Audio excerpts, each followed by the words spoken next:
Shalom, bien-aimés dans les Seigneurs, que la paix de Christ soit avec chacun de vous.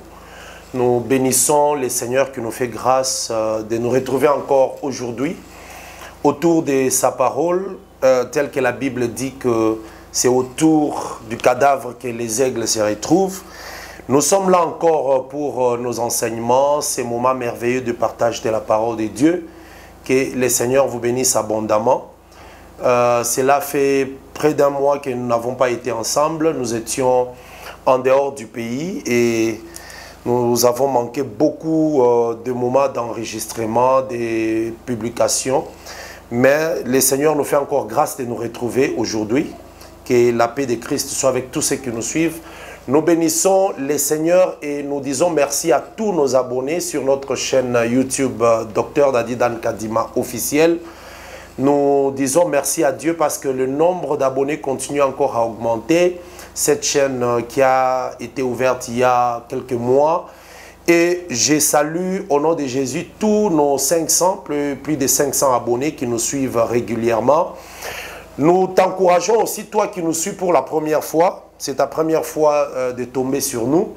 Abonne-toi aussi et de temps en temps, essaye de partager la parole ou les différentes prédications que nous publions. Que la paix de Christ soit avec vous. N'hésitez pas aussi de nous appeler. Vous verrez au bas de l'écran un numéro de téléphone. Vous pouvez nous écrire, poser vos questions et vos suggestions. Nous sommes vraiment ouverts à tout ce qui peut venir comme proposition, suggestion, afin que nous puissions encore améliorer ce travail. Que le Seigneur vous bénisse. C'est votre frère, le docteur Dadi Dan Kadima, qui s'entretient avec vous tout autour des Écritures. Nous avons beaucoup de publications qui ont précédé l'émission d'aujourd'hui. Nous avons déjà exploité beaucoup de thèmes dans les livres de la Genèse. Je vous recommande aussi de rentrer un peu plus en arrière et suivre tous ces enseignements. Nous avons parlé d'Adam et Ève, de la création, d'Abel et Caïn, de l'arbre de la connaissance du bien et du mal, ainsi de suite. Tous ces enseignements, vous les trouverez sur notre chaîne. Et vous avez le temps aussi de partager avec vos connaissances, de poser vos questions. Déposez les questions en ligne. Si vous posez vos questions en ligne, nous sommes là pour vous répondre. Que le Seigneur vous bénisse abondamment.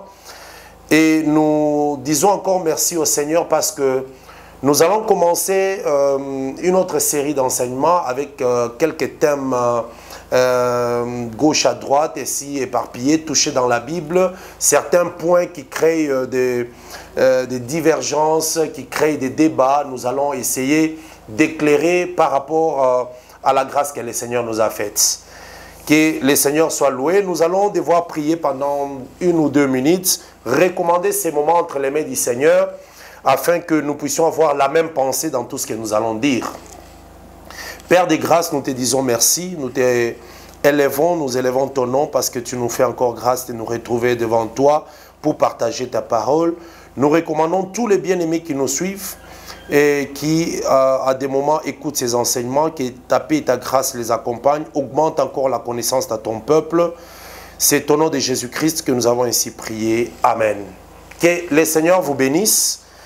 Aujourd'hui, nous allons essayer de présenter aux enfants de Dieu, au peuple de Dieu, la différence entre la prédication et l'enseignement. C'est très important. Et le Seigneur nous met à cœur de partager ces choses parce que l'Église aujourd'hui a vraiment des problèmes sérieux parce que il y a un problème, les gens n'arrivent pas à comprendre qu'il y a une différence entre la prédication, quel est le rôle de la prédication et quel est le rôle de l'enseignement. Et c'est là très important parce que quand nous regardons dans la vie des apôtres, nous allons constater qu'il y avait cette démarcation qui a permis que l'Église ou les églises dirigées par les apôtres soient des églises assises, des églises préparées pour la rencontre de l'époux pardon. C'est très important. Mais lorsque nous lisons les Écritures, nous allons voir que l'apôtre Paul présente déjà cette différence dans 1 Timothée. Je vais devoir lire 1 Timothée chapitre 5 pour que nous puissions comprendre pourquoi l'apôtre fait cette différence. 1 Timothée chapitre 5, le verset 17, la Bible nous dit ceci. Que les anciens qui dirigent soient jugés dignes d'un double honneur, surtout ceux qui travaillent à la prédication et à l'enseignement. Donc ici, nous voyons l'apôtre Paul dit, les anciens qui dirigent bien. Donc il y a diriger et bien diriger. Ici, l'apôtre insiste sur le fait que les anciens qui dirigent bien soient jugés d'un double honneur, surtout ceux qui travaillent à la prédication et à l'enseignement. Il y a une différence, bien que la prédication et l'enseignement, les deux sont basés sur l'annonce de la parole. Parce que les deux, c'est l'annonce de la parole. En prêchant, on annonce la parole de Dieu. En enseignant de même, on annonce la parole. Mais il y a une différence. Et lorsque nous insistons beaucoup sur ces choses, c'est en fonction de la croissance de l'Église, la croissance d'une assemblée. Une assemblée croît par l'enseignement, s'assoit par l'enseignement. La prédication vise à quoi? La prédication vise d'abord à amener les gens vers le Seigneur, à attirer les cœurs du peuple vers Dieu. C'est ça la prédication. Et quel que soit le thème qu'on peut apporter dans la prédication, il faut que Christ soit au centre. Parce que la prédication rapproche celui qui était loin vers le Seigneur. La prédication amène l'homme à retourner vers le trône. Donc ça attire les cœurs de celui qui était parti loin, celui qui était perdu. C'est ainsi que la Bible dit dans Romains, et ça c'est l'apôtre Paul qui donne cette précision, nous allons aussi lire ces passages. Il dit comment est-ce que les gens croiront en celui en qui ils n'ont pas entendu parler. Là je suis dans Romains chapitre 10, je vais aussi lire cette portion d'écriture. Romains, la Bible nous dit ceci. Romains chapitre 10, le verset 14. Comment donc invoqueront-ils celui en qui ils n'ont pas cru? Et comment croiront-ils en celui dont ils n'ont pas entendu parler? Et comment entendront-ils parler s'il n'y a personne qui prêche? Et comment y aura-t-il des prédicateurs si ils ne sont pas envoyés selon qu'il est écrit qu'ils sont beaux les pieds de ceux qui annoncent la paix, de ceux qui annoncent des bonnes nouvelles. Vous voyez, bien aimé dans le Seigneur. Donc, il y a un processus. Le Seigneur, pour amener l'homme vers lui, pour que l'homme croie en lui, le Seigneur passe par la prédication. Et la Bible dit comment est-ce que les gens croiront. Donc, ça veut dire celui qui n'a pas encore cru a d'abord besoin qu'on le prêche. Il a besoin de la prédication. On ne va pas dans une campagne évangélique avec des enseignements. On va dans une campagne évangélique avec la prédication. Et la prédication qui est forte, c'est la prédication de la croix. L'apôtre Paul dit que la prédication de la croix, c'est une folie pour ceux qui périssent. Donc, la prédication, c'est l'élément qui nous permet d'attirer les cœurs de l'homme vers Dieu. Et beaucoup plus l'homme qui est loin de Dieu, l'homme qui n'a pas encore cru, l'homme qui était perdu. Parce que Ésaïe 53 nous dit, nous étions comme des brebis égarées. Chacun suivait sa propre voie. Et lorsqu'il y a des brebis égarées et que chacun suit sa propre voie, il est important que la prédication vienne. C'est ainsi que, ici, Paul se pose des questions. Comment est-ce que les gens croiront si il n'y a personne qui parle? Mais ces parler-là, ça doit être un parler prédicateur. Le parler par la prédication. Et la prédication de la croix qui présente Christ à l'homme qui était perdu. L'homme qui était allé loin. Cela n'empêche pas que la prédication prenne place aussi dans une assemblée locale. Une assemblée locale où il y a déjà des gens sauvés, des gens qui marchent avec le Seigneur déjà, ils ont aussi besoin de la prédication parce que la prédication montre à l'homme la marche à faire. La prédication conduit. La prédication demande au peuple de bouger, de vous déplacer, de marcher. Je vais apporter des précisions sur l'enseignement. Et ici, l'apôtre Paul dit comment croiront-ils en celui qui n'ont pas entendu parler? Donc, dans le parler, il y a la prédication, il y a l'enseignement, il y a même les exhortations. Toutes ces choses, nous devons en donner l'explication. Et cela aide aussi aux ministres, aux prédicateurs, vous qui dirigez des assemblées, de comprendre cela. La grande maladie de l'Église aujourd'hui, c'est quoi? La maladie de l'Église, c'est que la plupart des prédicateurs, la plupart des ministres ne s'arrêtent qu'à la prédication. Ils n'ont pas le temps d'apporter les enseignements. C'est ainsi que l'Église est devenue, c'est une église en l'air. Les gens arrivent à l'église, ils ont le temps de chanter, le temps de crier, le temps de sauter, mais vous ne trouvez pas un peuple assis sur le rocher, un peuple assis sur les rocs. Le peuple est flottant, le peuple est en l'air. Je vais prendre une écriture de l'apôtre Paul dans Éphésiens. L'apôtre Paul dit quelque chose. Éphésiens, chapitre... oui, je parle d'Éphésiens, j'étais dans Philippiens. Éphésiens, chapitre 4. La Bible nous dit ceci. Je vais lire à partir du verset 11. Et il a donné les uns comme apôtres, les autres comme prophètes, les autres comme évangélistes, les autres comme pasteurs et docteurs, pour le perfectionnement des saints, en vue de l'œuvre du ministère et de l'édification du corps de Christ. Vous voyez, ces types de ministres-là sont donnés pour le perfectionnement. Vous voyez, avant le perfectionnement, on a d'abord amené la prédication pour attirer l'homme vers Dieu. Mais après la prédication, il faut un perfectionnement. Pour le perfectionnement des saints en vue de l'œuvre du ministère et de l'édification du corps de Christ. Jusqu'à ce que nous soyons tous parvenus à l'unité de la foi et de la connaissance du Fils de Dieu. Et l'état d'homme fait à la mesure de la stature parfaite. Vous voyez? Donc ça, c'est un autre domaine qui va au-delà d'une simple prédication. Le perfectionnement, amener les hommes à l'unité de la foi et de la connaissance du Fils de Dieu. Parce que lorsqu'on amène la prédication, on dit à l'homme, Jésus-Christ est le Fils de Dieu, il est mort à la croix pour te sauver. Mais il y a des choses dans la prédication qu'on ne dit pas à l'homme par rapport à Jésus-Christ. Et il faut maintenant, à un certain domaine, amener l'homme à avoir la connaissance du Fils de Dieu. Parce que la prédication présente le Fils de Dieu, l'enseignement amènera la connaissance du Fils de Dieu. Et nous allons expliquer cela. Donc, je lis le verset 13. Jusqu'à ce que nous soyons tous parvenus à l'unité de la foi, à la connaissance du Fils de Dieu et à l'état d'homme fait, à la mesure de la stature parfaite de Christ. Pourquoi? Verset 14. Afin que nous ne soyons plus des enfants. C'est ça le problème. Pourquoi quand on amène l'homme à Christ, on dit qu'il est né de nouveau? Il est né de nouveau, c'est parce qu'il est encore enfant spirituellement.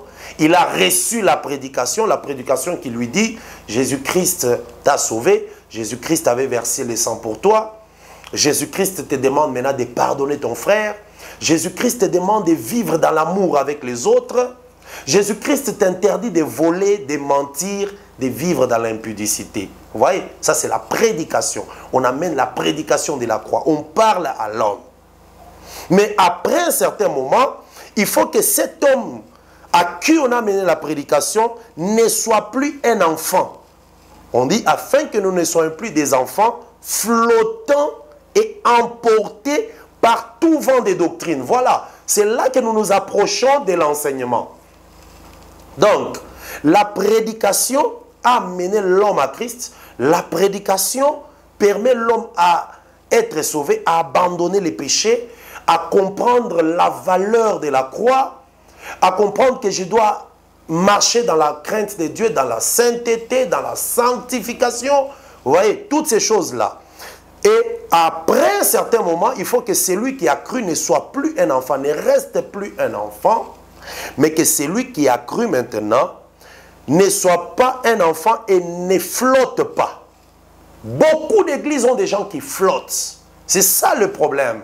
Pourquoi aujourd'hui le monde critique l'église? Le monde critique l'église parce que les gens ne sont pas enseignés dans les églises. Les gens sont prêchés, mais ils ne sont pas enseignés. Voilà pourquoi, dans l'église, vous pouvez voir un chrétien qui croit au Seigneur, qui prie, mais lorsqu'il a des problèmes, il a un temps de faire un tour chez un marabout pour se faire consulter. Il a un temps d'aller chercher un féticheur qui peut l'aider à avoir plus d'argent. Et même les prédicateurs, la plupart des ministres sont allés dans l'occultisme. Pourquoi? Ce sont des gens qui ne sont pas enseignés. Parce que celui qui est enseigné ne flotte pas. Quelqu'un qui commence une œuvre, l'église commence à aller petit à petit d'un nombre de 10 personnes, 20, 30, mais 18 ans après, il n'a que 40 personnes. Il se dit, mais le nombre n'augmente pas. Alors, il faut toucher à quelque chose afin qu'il y ait la puissance, qu'il y ait la prophétie, qu'il y ait des démonstrations. La personne n'est pas enseignée. Et vous voyez, dans les églises aujourd'hui, les temps de culte, il y a beaucoup plus de temps de la prophétie, d'annoncer la vie de l'homme, d'informer à l'homme pourquoi son travail s'est arrêté, pourquoi il n'a pas réussi aux examens d'État, pourquoi cette personne est bloquée dans ses activités. Vous voyez, c'est tout ce que la parole, les temps de culte prend. D'annoncer aux gens les numéros de téléphone, d'annoncer à une personne comment est-ce que du crédit peut entrer dans son téléphone, la personne qui est assise loin, comment est-ce qu'elle est habillée. Vous voyez, tout ce temps-là. Donc, beaucoup plus de distractions, il n'y a pas le temps d'enseignement. Il y a des églises où les gens passent plus de temps dans des chansons, dans des exhortations, dans des démonstrations de la puissance, ce qui n'est pas mauvais parce que la démonstration de la puissance fait partie de la prédication. La démonstration de la puissance ne fait pas partie de l'enseignement. Parce que la démonstration de la puissance amène l'homme à avoir confiance en Dieu. C'est une portion de l'exhortation. Donc tu peux ne pas exhorter par des paroles, mais par la démonstration de la puissance, tu encourages l'homme à avoir confiance en Dieu. Mais l'enseignement, c'est autre chose. Donc, ici, nous insistons que dans les églises, les gens sont enfants, sont flottants, ils sont emportés par tout vent des doctrines parce qu'ils ne sont pas enseignés, bien qu'ils sont prêchés. Et ils sont entraînés par la tromperie des hommes et par leur ruse dans les moyens de séduction. Celui qui est enseigné ne peut jamais être séduit. La personne enseignée est ferme dans ce qu'il fait. Mais la personne qui n'est pas enseignée, bien qu'elle ait prêché, cette personne peut être emportée par tout vent des doctrines. Il croit à tout ce qu'on donne comme prophétie. Il croit parce que on peut te prêcher sur les dons de la prophétie. Mais lorsqu'on t'enseigne les dons de la prophétie, c'est différent. Dans la prédication, on te dit, les dons des prophéties, c'est un don spirituel qui annonce des choses, qui t'aident aussi à être édifié, à être exhorté. Là, on t'a prêché par rapport à la prophétie. Mais dans l'enseignement sur la prophétie, on t'aidera à déceler les fausses prophéties et les vraies prophéties. Donc, il y a une différence.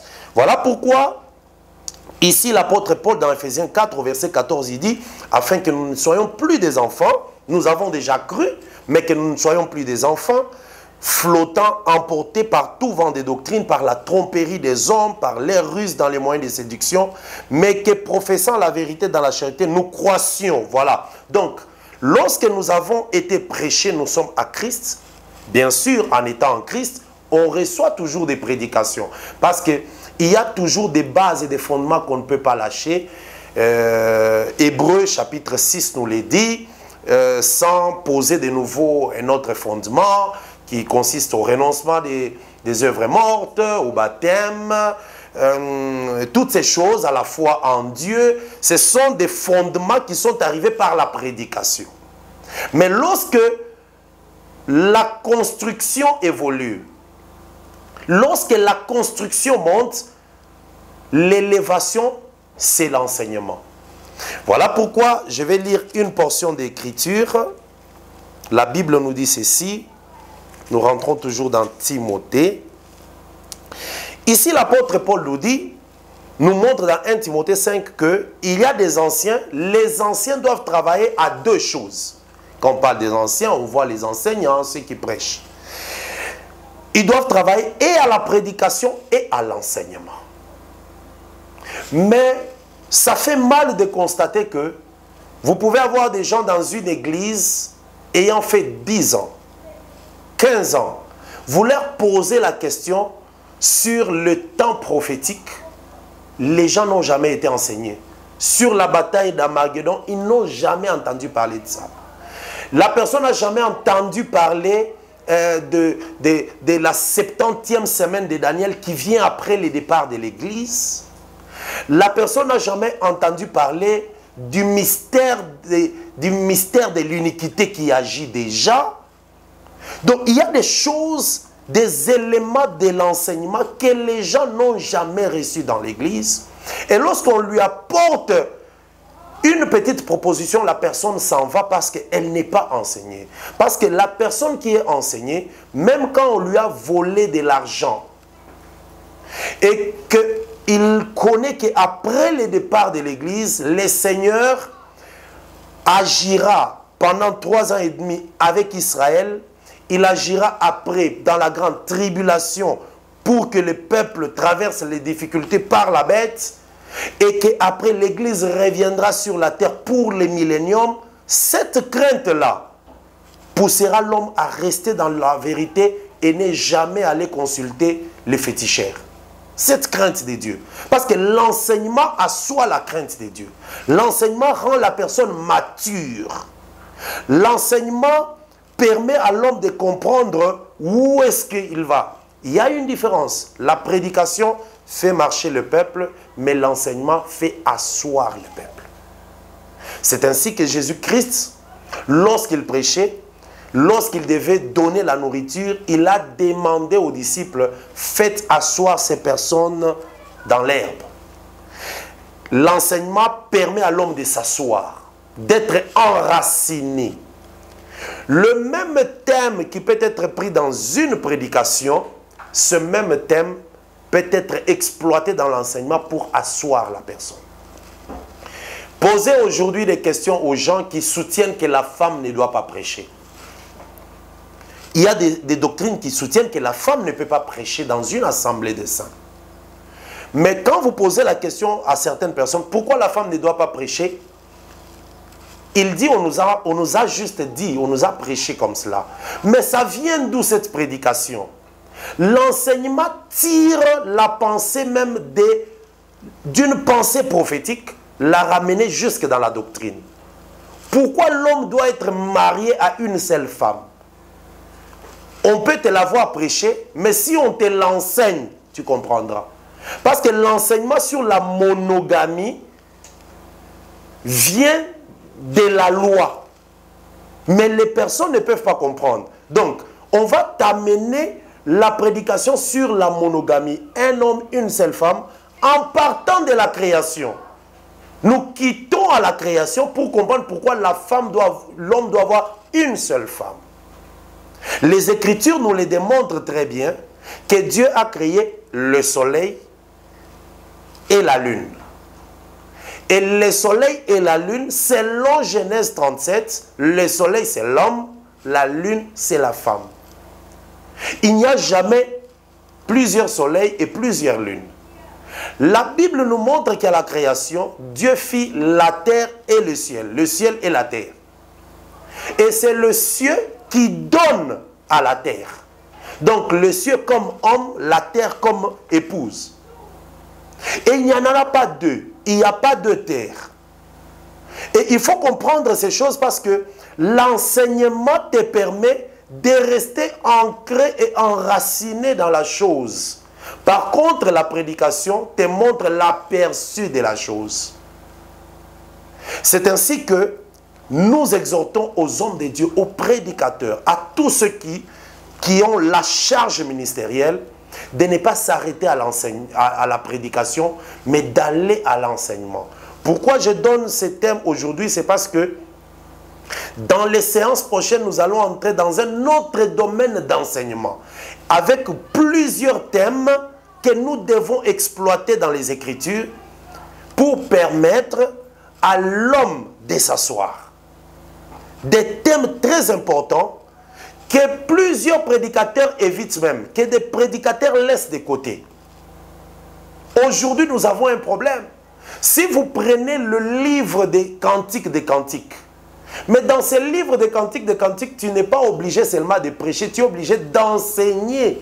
Parce que quand on s'arrête à la prédication dans les livres des cantiques, la prédication est sur base des Écritures, mais l'enseignement, c'est une profondeur. Ça sera un problème.